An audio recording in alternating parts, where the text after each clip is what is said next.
October 4th, 2025, and we've landed in Morocco. It was 11 PM, but the city was buzzing. Taxis weaving through the streets, horns echoing through the alleyways, and food stalls still open, smoke drifting into the air. There's a mysterious energy to it all, unlike anywhere I'd been before. And after a quiet night's sleep in our riad, we were up early to watch the sunrise over Marrakech. The light filled our courtyard, the call to prayer drifted through the air, and we stepped out into the full pace of the city. The colours hit you straight away, the reds, the oranges, golds, all blending together. Motorbikes zip through the small side streets, donkeys pull carts loaded with everything you could possibly imagine, and the smell of spices and mint tea filled the air wherever we went. I've always wanted to visit Marrakech, and it didn't disappoint. Every corner felt alive, market stalls selling all sorts, narrow lanes that twist for miles, and the hidden courtyards tucked behind every turn. It's chaotic, loud, full on, and yet there's something about the energy that just pulls you in. Still, we weren't here for the city.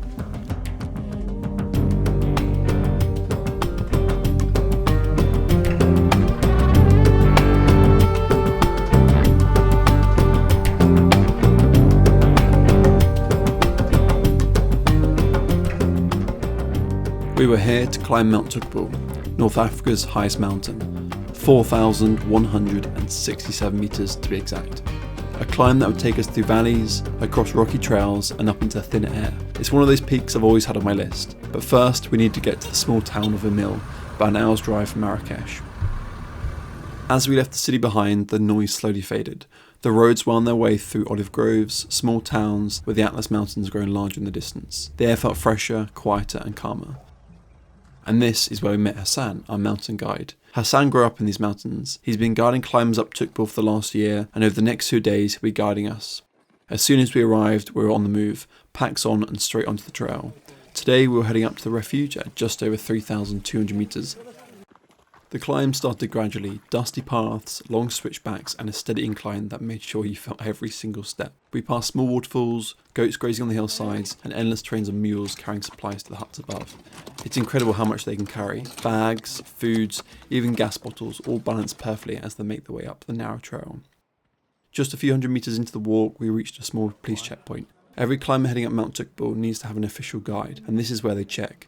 It's all quick and friendly, but it shows just how important it is to climb the mountain with a guide. Thank you. One of the most unique parts of Toubkal Trail is the series of small mountain shops dotted along the route. Tiny stone huts selling water, snacks and even souvenirs. You can pay in the local currency or euros, and most were happy to take either. They're the perfect place to rest, grab a drink and cool off in the shade before heading higher into the mountains. Now after about an hour of hiking, we stopped for lunch in a small mountain village made up of lots of little stone huts. This was one of the biggest mountain villages on the route, and Hassan, our guide, was brilliant, running around making sure everyone had what they needed. Lunch was simple but perfect, starting with plenty of Moroccan tea, and there's never a shortage of tea on this mountain. Then came chips, rice, meat and a few side dishes that filled us up perfectly.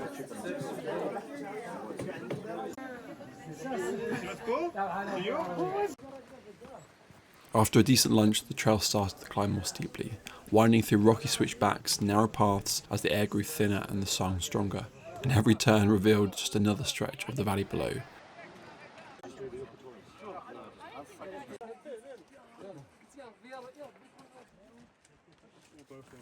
Another couple of hours in, and we reached the fourth and final mountain shop at around 2,900 metres, a welcome sight and the perfect place for shelter from the sun, and by this point I was pretty cooked. The place was alive with energy, donkeys passing through the narrow path, other groups descending and pausing to refill their bottles, and Hassan, along with the other guides, suddenly whipping out these musical instruments and started playing.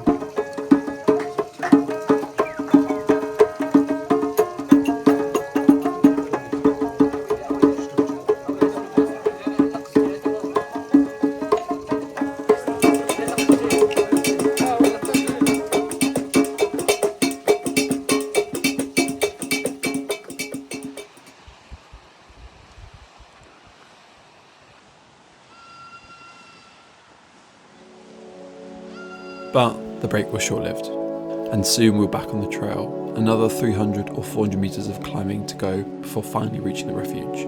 This was one of the most scenic parts of the hike, with incredible views of the mountains around us and the valley below.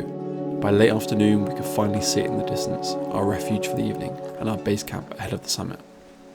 And we've made it after about 4.5 hours and pretty much exactly 10k from the start point, just above Imlil. We've made it to the refuge, which I think is at just over 3,000 meters. I didn't realize how big it was. It's huge, but yeah, hopefully we're here in good time to grab a good bed and chill for the afternoon.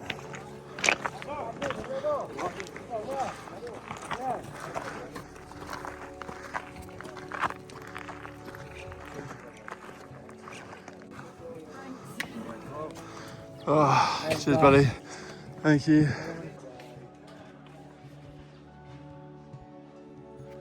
Inside, Hassan showed us to our beds, a small room packed with around 20 bunks or so. It was definitely very cosy. It was basic, but it had everything we needed.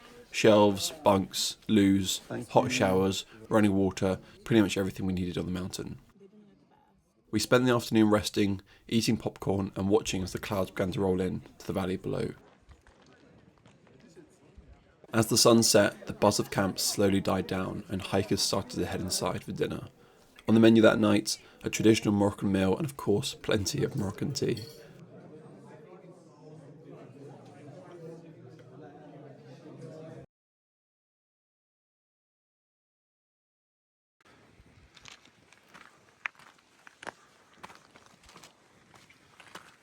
After a rough and very early start, I woke up with an awful headache. One of those where you're just not sure if it's the altitude or from not drinking enough water the day before. Either way, I knew the next few hours weren't going to be my most enjoyable. We set off slowly, following Hassan's steady pace. The air was freezing, but the sky, honestly, the sky was unreal. With zero light pollution, there were thousands of stars overhead, and every now and then a shooting star would streak across, and even though I felt rough, it was hard not to stop and stare.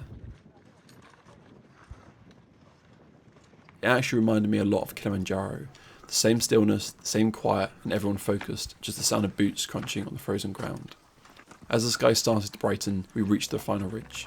About 30 minutes from the top, the Atlas Mountains stretched out in every direction. Glowing orange as the first light hit the peaks, you're tired, your legs are heavy, but when you see the view, it just gives you the boost. Suddenly, the pain doesn't matter so much, you just want to get to the top. The final stretch was short but steep. One last push before the top, and then suddenly we were there. Standing at the top of North Africa, 4,167 metres high. The views were unbelievable. The sunrise, easily one of the best I've ever seen.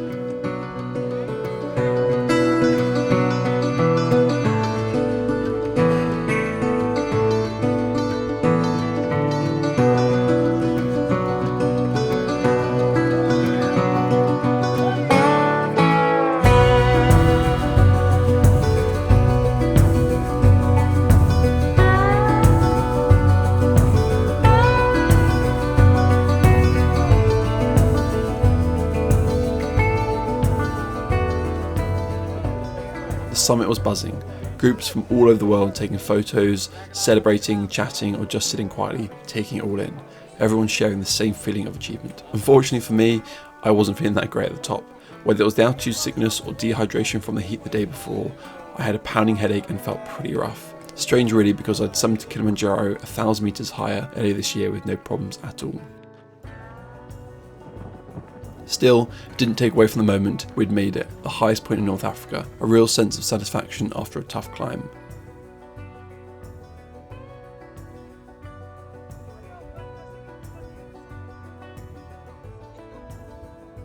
But of course, it was then time to head back down. The descent is the part no one really likes to talk about, and it's rarely the easiest. Legs were heavy, the sun was blazing, and the loose rocks made every step a careful one. Slowly we made our way back, following the same winding route we climbed in the dark just hours before. Eventually the refuge came back into view, and honestly it was such a relief.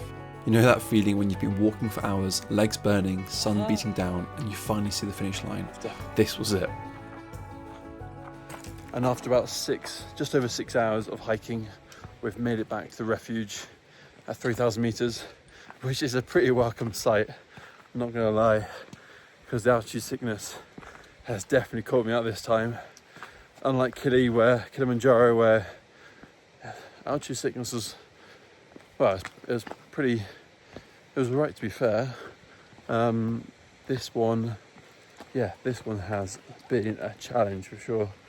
From the very start, 3,000 meters, all the way up to the summit. Headaches, dizziness, all the classic signs, just feeling rough. But yeah, made it to the top, and now got this incredible basin. Here's the refuge, and then at the top here, that's where we've just come from, up there. So the sun's just getting out over the mountains. It's about 10 o'clock in the morning, and yeah, it's starting to warm up. We made our way back down the final stretch, a mix of sliding and stumbling over loose rock until we finally stepped back onto level ground. Packs off, boots off, and the first proper sit down. Tired, dusty, sweaty, but happy to be back at the refuge. But we still had the remaining 2,000 metres to go back to Imlil. The good news, it was all downhill from here. Mountains have a way of putting things into perspective, and this was one of the most humbling experiences for me. If you're thinking of climbing Mount Toubkal, my advice would be drink often, drink plenty, take it slowly, and don't be afraid to ask your guide for breaks. It makes all the difference. The final stretch took us back through the mountain villages and past plenty of hikers making their way up to the top as we headed down towards our pickup point. And a massive thank you to our guide Hassan. If you're planning a trip to Mount Toubkal, I definitely recommend booking directly with him via his Instagram. And if you've got any questions about the climb, feel free to drop me a message in the comments. I'll happily help where I can. Thanks, Hassan. Cheers, buddy. Yeah, see you soon.